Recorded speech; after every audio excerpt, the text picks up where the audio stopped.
Hello everyone, कैसे आप लोग। तो दोस्तों, आज से मैं आप लोगों के लिए लेकर आया हूं एक नई पहल की शुरुआत। यानी कि आज से मैं एक नई चीज़ें की शुरुआत कर रहा हूं। वो है 500 एमसीक्यू। और 500 एमसीक्यू उनके लिए है जो छात्र यूपी टेट, सी टेट और सुपर टेट और रीट जैसे एग्ज़ामों की प्रिपरेशन कर रहे हैं, एज वेल एज केवीएस जैसे एग्ज़ामों या डीएसएसबी जैसे एग्ज़ामों की प्रिपरेशन कर रहे हैं। तो उनके लिए साइकोलॉजी बहुत ही महत्वपूर्ण है। तो साइकोलॉजी के 500 एमसीक्यू मैं आपको के लिए लेकर आया हूँ और 500 एमसीक्यू मैं बहुत अच्छे से करवाऊँगा। बस आप लोग वीडियो को अच्छे से देखिए, समझिए।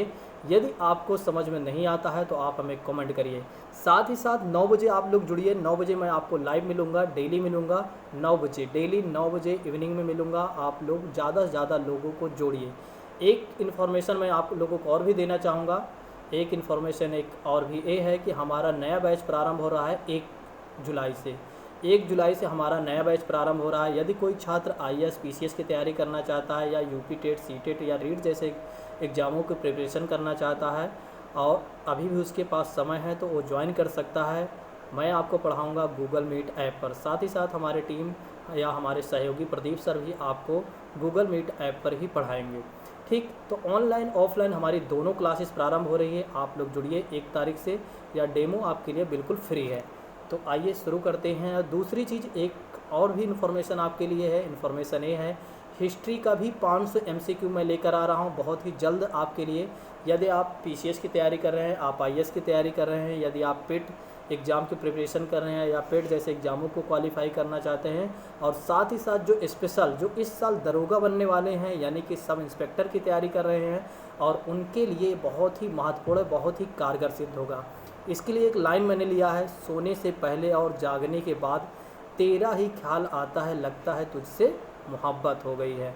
ठीक है, तो ये बहुत ही अच्छी टैग लाइन है, आप लोग देखिए और समझिए। आइए अब शुरू करते हैं, किसी और बात की चर्चा ना करते हुए सीधा आते हैं अपने एमसीक्यू पर। पहला हमारा जो क्वेश्चन है आप देख सकते हैं। पहला क्वेश्चन हमारा क्या है, बालक के मूल शक्तियों का कारण। बालक के मूल शक्तियों का कारण उसका वंशानुक्रम होता है। यह कथन किसने कहा है? यह कथन किसने कहा है? आपके सामने 4 ऑप्शन हैं। Option number A is Goddard साहब ने, डगडेल साहब ने, थार्डाइक साहब ने और स्किनर साहब ने। आपका टाइम शुरू होता है अब जल्दी से आंसर दीजिए। आप लोग कमेंट करिए, मैं आप लोगों के कमेंट देख रहा हूँ। जल्दी से कमेंट करिए, जल्दी से कमेंट करिए। ठीक है, आपका टाइम होता है समाप्त। तो आंसर इसका हो जाएगा सी, यानी थार्डाइक महोदय ने इस कथन को कहा है। उन्होंने कहा है कि बालक के मूल शक्तियों का कारण उसका वंशानुक्रम होता है। बालक के मूल शक्तियों का कारण उसका वंशानुक्रम होता है। यह किसने कहा है? थार्डाइक साहब ने कहा है। अब आइए बात करते हैं, दूसरे प्रश्न की बात करते हैं। तो दूसरा प्रश्न ये है कि फ्रायड ने, दूसरा प्रश्न है, सिगमंड फ्रायड साहब ने लड़कों के प्रति, लड़कों के माता के प्रति प्रेम होता है। फ्रायड साहब ने कहा लड़कों के जो लड़के होते हैं उनका आकर्षण किसके तरफ होता है? माता की तरफ होता है। उसके पीछे का क्या कारण हो सकता है? आप लोग बताइए। आपके सामने ऑप्शन 4 है। पहला ऑप्शन कहता है कि सामाजिक भावना ग्रंथि है, इसके कारण। सद्भावना ग्रंथि है, क्या इसके कारण? या इलेक्ट्रा या भावना नामक ग्रंथि है, इलेक्ट्रा भावना ग्रंथि है, या ऑडिपस भावना ग्रंथि है।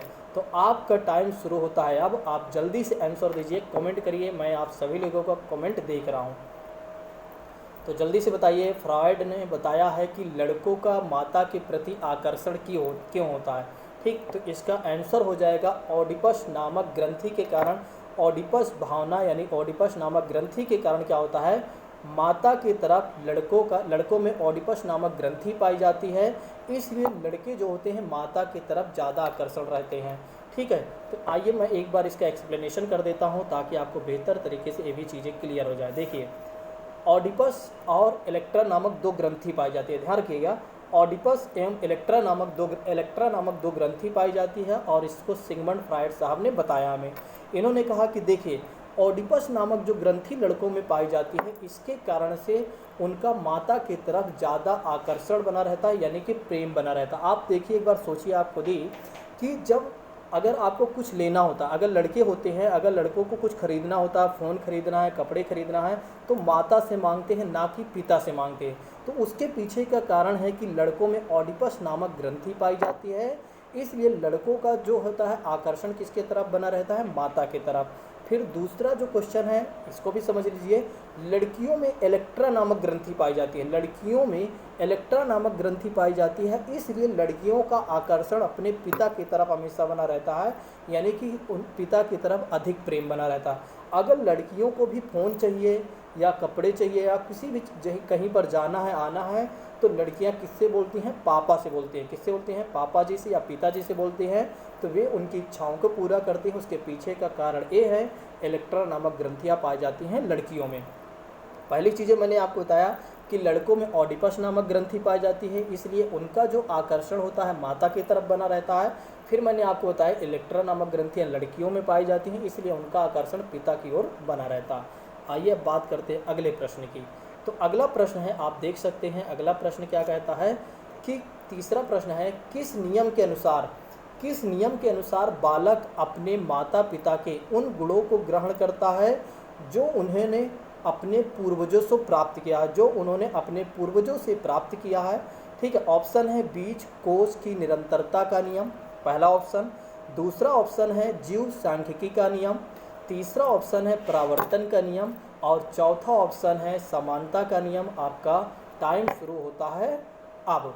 ठीक, जल्दी से आप लोग इसका आंसर दीजिए कमेंट में, मैं आप सभी लोगों को कमेंट देख रहा हूँ। ठीक है, जल्दी से आप लोग कमेंट करिए, साथ ही साथ शेयर भी करते चलिए। देखिए शेयर करना बहुत ही आवश्यक है। ठीक है, आइए बात करते हैं इसका option number A is correct, यानी कि यहाँ पर कहा जा रहा है किस नियम के अनुसार, बीज कोश की निरंतरता के नियम के अनुसार क्या होता है, बालक अपने माता पिता के उन गुणों को ग्रहण करता है जो अपने पूर्वजों से प्राप्त किया है। किसके कारण है दोस्तों, किसके अनुसार है, बीज कोश की निरंतरता का नियम लागू यहाँ पर होता है। ठीक, ये रहा आज का हमारा तीसरा प्रश्न। अब आइए बात करते हैं चौथे प्रश्न की। तो चौथा प्रश्न आपके स्क्रीन पर है, आपके सामने बिल्कुल समक्ष उपस्थित है। निरुद्देश्य घूमने की प्रवृत्ति किस अवस्था में पाई जाती है। निरुद्देश्य मतलब जिसका कोई उद्देश्य नहीं होता, बिना उद्देश्य की ही हम घूमते हैं, किस अवस्था में ऐसी चीज़ें पाई जाती हैं। तो प्रौढ़ावस्था, किशोरावस्था, बाल्यावस्था और शैशवावस्था। जल्दी से इसका आंसर करिए, जल्दी से आंसर कीजिए, आप लोगों का टाइम शुरू होता है अब दोस्तों, जल्दी से इसका आंसर करिए। ठीक, कहा जा रहा है निरुद्देश्य मतलब बिना उद्देश्य के, बिना फालतू का हम कब घूमते हैं। ठीक है, किस अवस्था में यहाँ प्रवृत्ति पाई जाती है, तो इसका आंसर क्या हो जाएगा, इसका आंसर इज सी, यानी कि बाल्यावस्था में। आपने देखा है कि बाल्यावस्था में क्या होता है, हम बिना किसी उद्देश्य से जहाँ मन करता है वहाँ घूमते रहते हैं। ठीक है, बिना कोई उद्देश्य से, ना हमें ये नहीं पता होता हम कहाँ जा रहे हैं, बस यूं ही कभी बागों में चले जाते हैं तो कभी यहाँ चले जाते हैं, कभी सड़कों पर, कहीं वहाँ, मतलब कहीं भी हमारा मन करता है, बिना उद्देश्य के हम घूमते हैं। या किस अवस्था में, यह प्रवृत्ति किस अवस्था में पाई जाती है, बाल्यावस्था में। अब आइए बात करते हैं आज के चौथे प्रश्न की बात करें तो आज का जो हमारा पांचवा प्रश्न है वो है बाल्यावस्था को छदम यानी परिपक्वता का काल किसने कहा है।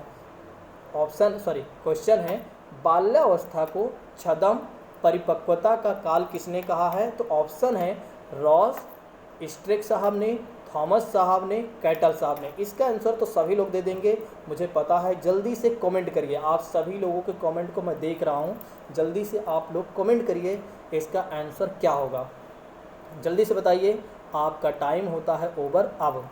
ठीक है, तो इसका आंसर हो जाएगा रॉस साहब ने कहा है कि बाल्यावस्था जो है वो छदम यानी मिथ्या की काल है, छदम यानी मिथ्या का काल है, या छदम यानी कि मिथ्या का काल है। बाल्यावस्था को किसने कहा है, रॉस साहब ने कहा दोस्तों, इसको आप लोग ध्यान रखिएगा। अब आइए बात करते हैं आज के छठे प्रश्न की। अभी ही मैंने आपको पढ़ाया था छठा प्रश्न।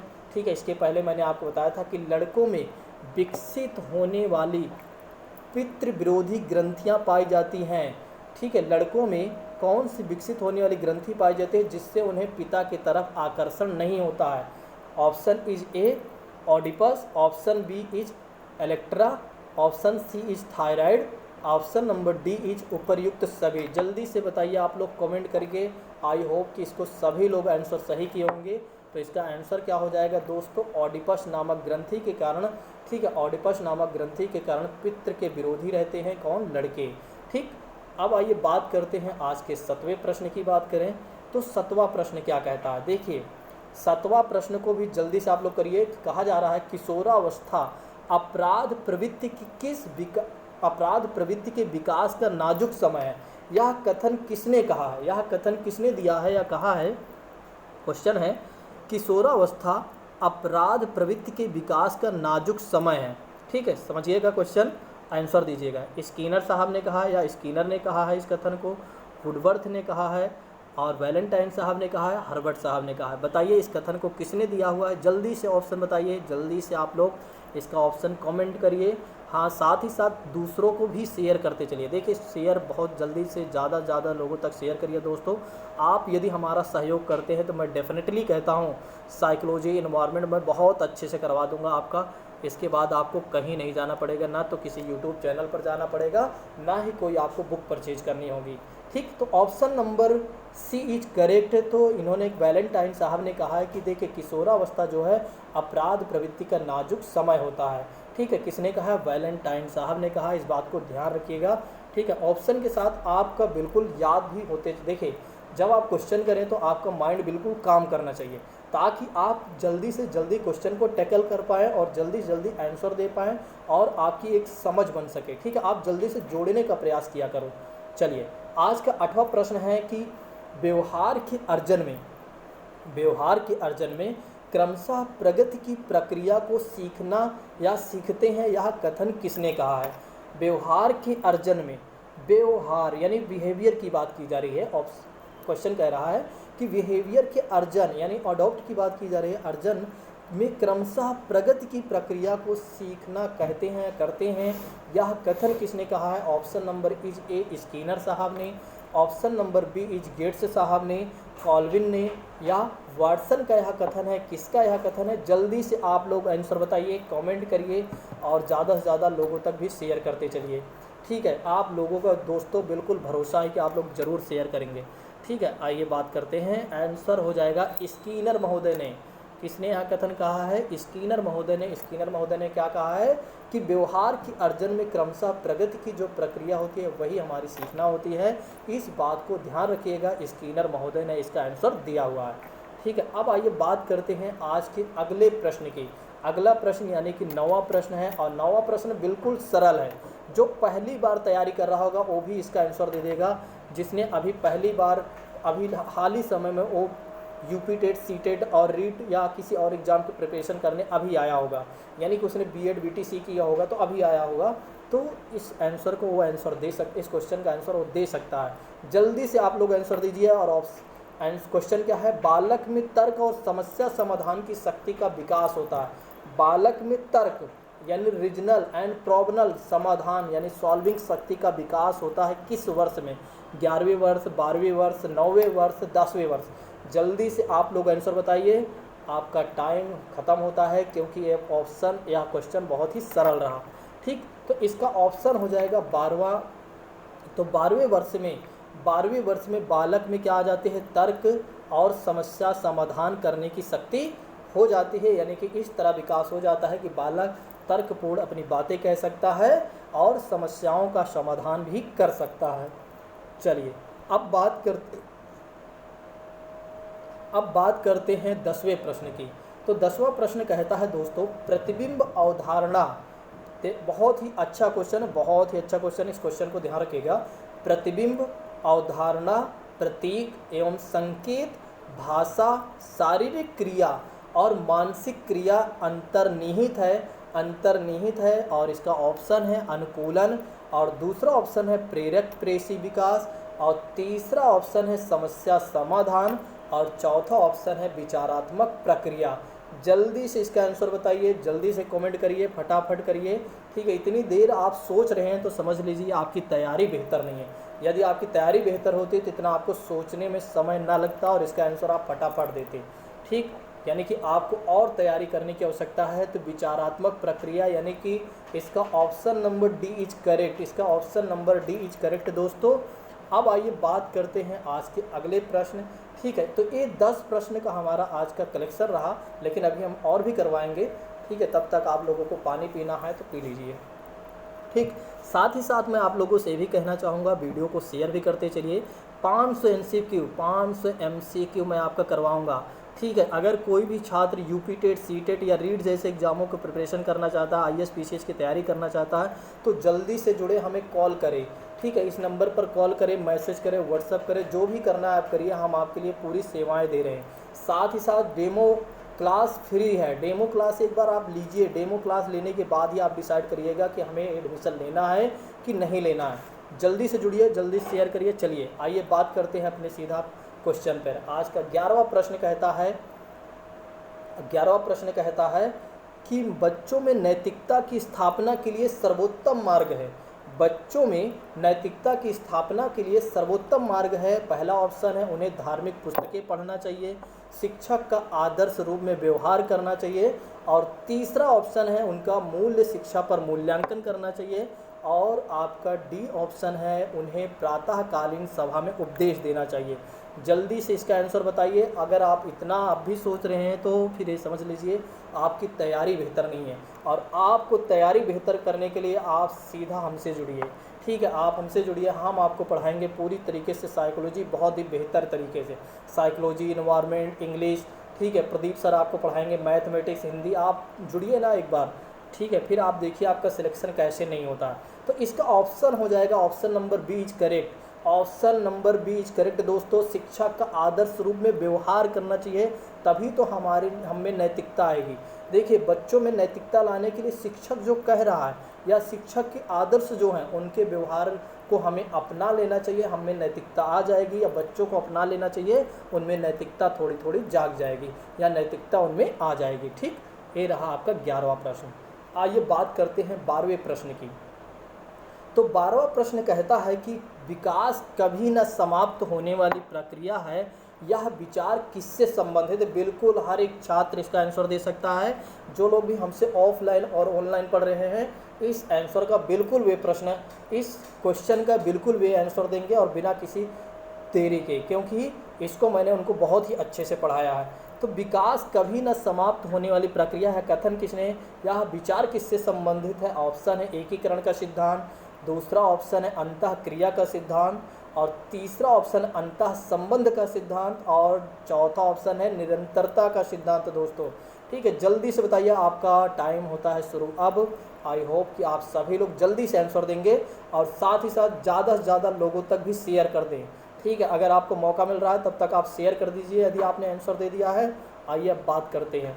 ठीक है, आंसर इज डी करेक्ट दोस्तों। जिसने भी आंसर डी दिया है उसको मैं कहूँगा बहुत ही अच्छे तरीके से उसकी तैयारी हो गई है, और जिसने ABC दिया होगा, ए मान के चले, अभी उसकी तैयारी बिल्कुल नगण्य है, यानी कि बिल्कुल जीरो है। उसे फिर से तैयारी करना चाहिए और अच्छे से समझना चाहिए। ठीक, तो इसका आंसर इज डी करेक्ट। अब आइए बात करते हैं क्वेश्चन नंबर 13 की बात करते हैं, यानी 13 क्वेश्चन कहता है कि संज्ञानात्मक विकास में वंशानुक्रम निर्धारित करता है। ध्यान रखिएगा क्वेश्चन क्या कह रहा है। देखिए, क्वेश्चन की प्रकृति को समझना ही सबसे बड़ी बात है। एक तरीके एस्पिरेंट वही माना जाता है जो क्वेश्चन के प्रकृति को समझ जाता है। अगर आप एक अच्छे स्टूडेंट हो या एक अच्छा एस्पिरेंट हो तो आप क्वेश्चन के प्रकृति को समझिए, आफ्टर दैट उसके ऑप्शन को पढ़िए और इमीडिएट आप आंसर कर लेंगे। ऑप्शन है, पहला ऑप्शन है मस्तिष्क जैसी शारीरिक संरचना में मूलभूत स्वभाव, दूसरा ऑप्शन है शारीरिक संरचना के विकास को, और तीसरा ऑप्शन है सहज प्रतिवर्ती क्रियाओं के अस्तित्व की बात की जा रही है, और डी ऑप्शन है इनमें से सभी। बताइए जल्दी से इसका आंसर। आपका टाइम शुरू होता है, आप जल्दी से बताइए, और जो लोग भी बता चुके हों जल्दी से शेयर भी कर दें। ठीक है, बोल रहे होंगे सर आज ज़बरदस्त शेयर की बात कर रहे हैं, क्योंकि देखिए बहुत ही मेहनत पड़ती है। आप मान के चलिए इस तरह के कंटेंट को प्रोवाइड करने के लिए हमें बहुत मेहनत करनी पड़ती है। ठीक है, तो इसका ऑप्शन हो जाएगा इसका आंसर हो जाएगा ए इज करेक्ट। इसका आंसर हो जाएगा ए इज करेक्ट दोस्तों, और ए ऑप्शन कहता है कि मस्तिष्क जैसे शारीरिक संरचना में मूलभूत स्वभाव को निर्धारित करता है वंशानुक्रम। ठीक, संज्ञानात्मक विकास में। आइए बात करते हैं आज के 14वें प्रश्न के। तो 14वां प्रश्न क्या कहता है कि नवजात शिशु स्वयं को किस प्रकार के खेल में सम्मिलित करते हैं। नवजात शिशु स्वयं को किस प्रकार के खेल में सम्मिलित करते हैं? ऑप्शन है सहकारी खेल, और दूसरा ऑप्शन है समानांतर खेल, और तीसरा ऑप्शन है साहचर्य खेल, और चौथा ऑप्शन है, आप लोगों को दिखाई नहीं दे रहा होगा, मैं दिखा देता हूँ, इंद्रिय व गत्यात्मक खेल। जल्दी से इसका आंसर बताइए, जल्दी से बताइए आप लोग, जल्दी से बताइए। यदि अभी आप नहीं बता पा रहे हैं तो ये मान के चलिए अभी आपको और भी तैयारी करने की आवश्यकता है। ठीक, मेहनत करिए फटाफट। अगर आपको कोई चीज़ें नहीं समझ में आ रही तो आप हमें ज़रूर कमेंट करिए, ठीक है, अलग से मैसेज करिए, हम आपके लिए एक नई वीडियो लेकर आएंगे। ठीक, तो इसका ऑप्शन हो जाएगा, यानी कि इसका आंसर हो जाएगा इंद्रिय व गत्यात्मक खेल। नवजात शिशु स्वयं को किस प्रकार के खेल में सम्मिलित करता है? वो है इंद्रिय व गत्यात्मक खेल में शिशु क्या करता है? नवजात शिशु स्वयं के खेल में सम्मिलित करता है, या स्वयं सम्मिलित करता है इस प्रकार के खेल में, ध्यान रखिएगा। चलिए अब बात करते हैं 15वें प्रश्न की। 15वां प्रश्न बहुत बड़ा है, जिसमें मैं आपको थोड़ा सा समय दूंगा ताकि आप इस प्रश्न को जल्द अच्छे से पढ़ सकें और कर सकें। ये सीटेट का प्रश्न है, इसे कहेंगे सीटेट। सीटेट ज़्यादा इस तरह के क्वेश्चन पूछते हैं और बहुत ही अच्छा क्वेश्चन इस तरह के पूछते हैं वे। बिल्कुल देखिए, इसमें टेक्निकल चीज़ें हैं। इसमें क्या है, अगर आप थोड़ा से माइंड लगा देंगे इस क्वेश्चन को बिल्कुल ईजी तरीके से सॉल्व कर लेंगे। चलिए एक बार मैं प्रश्न पढ़ देता हूँ ताकि आपको दिक्कत ना हो, देखिए समझने में आपको समस्या ना हो। देखिए, बच्चे के विकास के सिद्धांतों को समझना शिक्षक की सहायता या शिक्षक सहायता करता है कि नहीं? शिक्षक सहायता करता है। बच्चे के विकास के सिद्धांतों को समझना शिक्षक सहायता करता है। और ऑप्शन है आपका शिक्षार्थी के आर्थिक पृष्ठभूमि पहचानने में, शिक्षार्थियों को क्यों पढ़ना चाहिए यह औचित्य स्थापित करने में, और तीसरा ऑप्शन है शिक्षार्थियों की भिन्न अधिगम शैलियों को प्रभाव के रूप में संबोधित करने में, और चौथा ऑप्शन है शिक्षार्थियों के सामाजिक स्तर को पहचानने के लिए। जल्दी से इसका आंसर बताइए। मुझे लगता है इसको प्रत्येक छात्र बता देगा। क्यों बता देगा?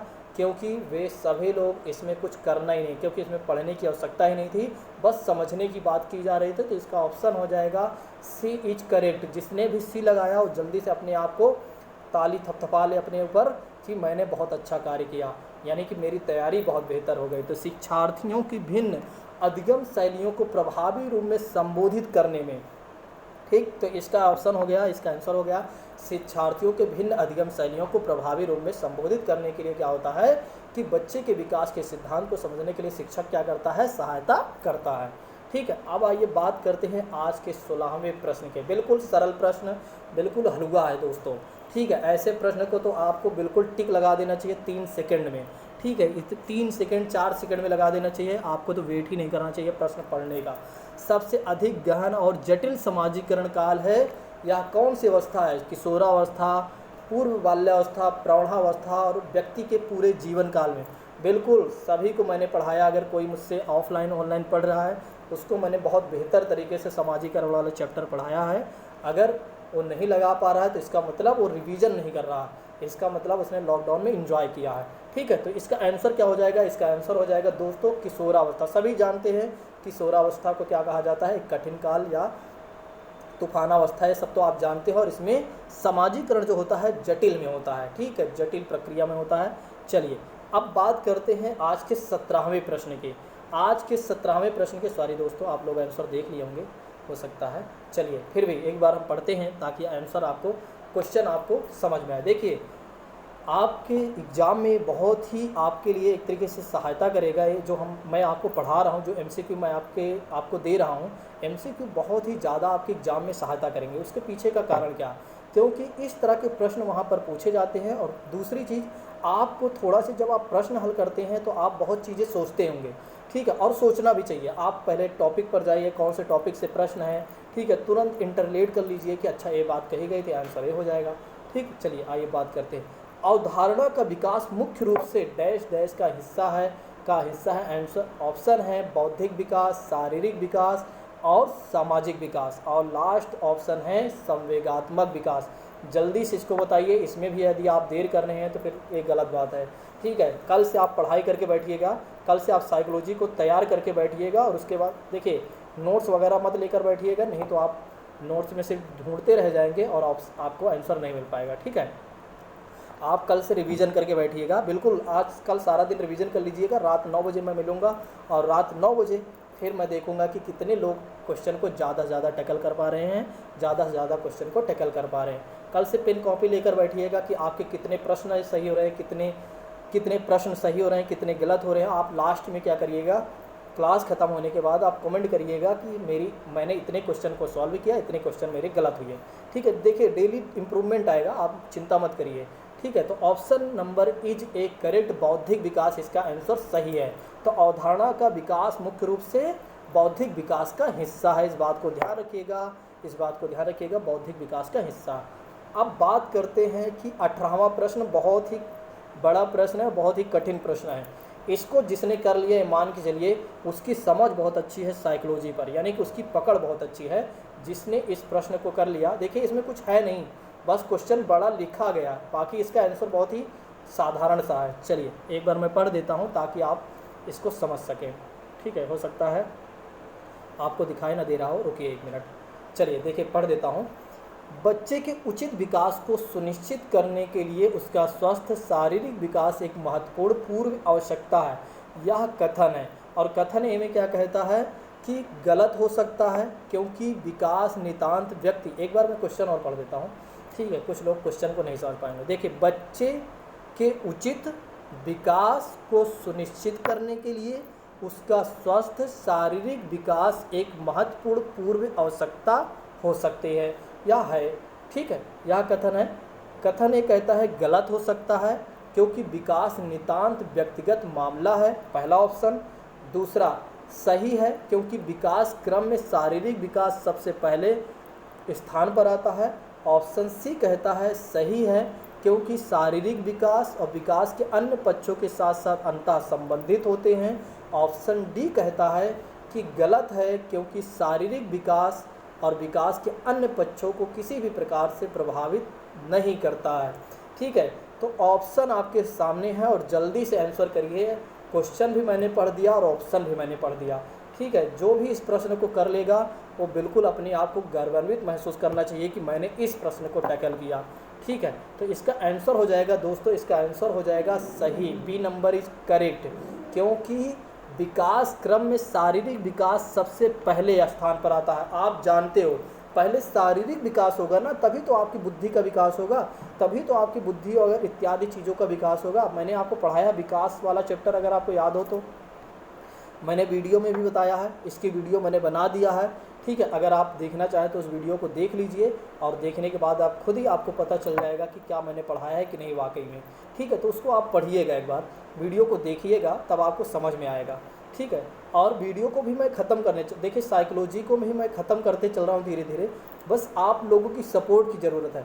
यदि ज़्यादा से ज़्यादा लोग मुझसे जुड़ते जाते हैं, मैं डेफिनेटली कहता हूँ इतना मेहनत करके दे दूँगा कि इसके बाद इस पृथ्वी पर कोई नहीं पढ़ा पाएगा इस तरह से। ठीक है, चलिए आज नेक्स्ट बात करते हैं 19वां प्रश्न। 19वां प्रश्न की बात करें तो मानव विकास कुछ विशेष सिद्धांतों पर आधारित है, निम्नलिखित में से कौन सा मानव का सिद्धांत नहीं है। फिर से क्वेश्चन पढ़िएगा और समझिएगा। मानव विकास कुछ विशेष सिद्धांतों पर आधारित है और निम्न में से कौन सा मानव विकास का सिद्धांत नहीं है। देखिए यहाँ पूछा जा रहा नहीं है दोस्तों, ठीक है, क्वेश्चन पूछा जा रहा नहीं है। काफ़ी लोग गलत करके आ जाते हैं, यही सबसे बड़ी गलती आपकी हो जाती है। ठीक है, तो ऑप्शन है अनुक्रमिकता और ऑप्शन बी क्या है, सामान्य से विशिष्ट की ओर, प्रतिवर्ती और निरंतरता। ठीक है, 4 ऑप्शन है, 4 ऑप्शन में जल्दी से एक टिक करिए कौन सा आपका सही हो सकता है। कुछ लोग तुक्का मार रहे होंगे फटाफट। ठीक है, देखिए तुक्का यहाँ नहीं चलने वाला आपका, आप जानते हो कि तुक्का आपका सही नहीं होता। अगर तुक्का सही होता तो इसके पहले आपका कब का सिलेक्शन हो गया होता। ठीक है, तो तुक्का आपका काम नहीं करेगा, आपको पढ़ना पड़ेगा दोस्त। ठीक, तो इसका आंसर हो जाएगा सी, प्रतिवर्ती। इसका option number C is correct दोस्तों, सी इज करेक्ट, ध्यान रखिएगा। यह मानव का विकास का सिद्धांत नहीं है, प्रतिवर्ती नहीं होता कोई चीज़ें। चलिए आज का लास्ट क्वेश्चन है, आज का लास्ट क्वेश्चन है। ठीक है, और लास्ट क्वेश्चन में क्या है, मानवीय मूल्यों जो प्रकृति में सार्वत्रिक के विकास का अर्थ है। मानवीय मूल्यों जो प्रकृति में सार्वत्रिक के विकास का अर्थ है। और ऑप्शन है मतारोपण, दूसरा ऑप्शन है अंगीकरण, और तीसरा ऑप्शन है अनुकरण, और चौथा ऑप्शन है अभिव्यक्ति। दोस्तों जल्दी से इसका आंसर बताइए, जल्दी से बताइए। तो option number D is correct. तो आज की क्लास को हम यहीं पर समाप्त करते हैं, नेक्स्ट मिलते हैं। थैंक यू सो मच, कल मिलते हैं 9 बजे।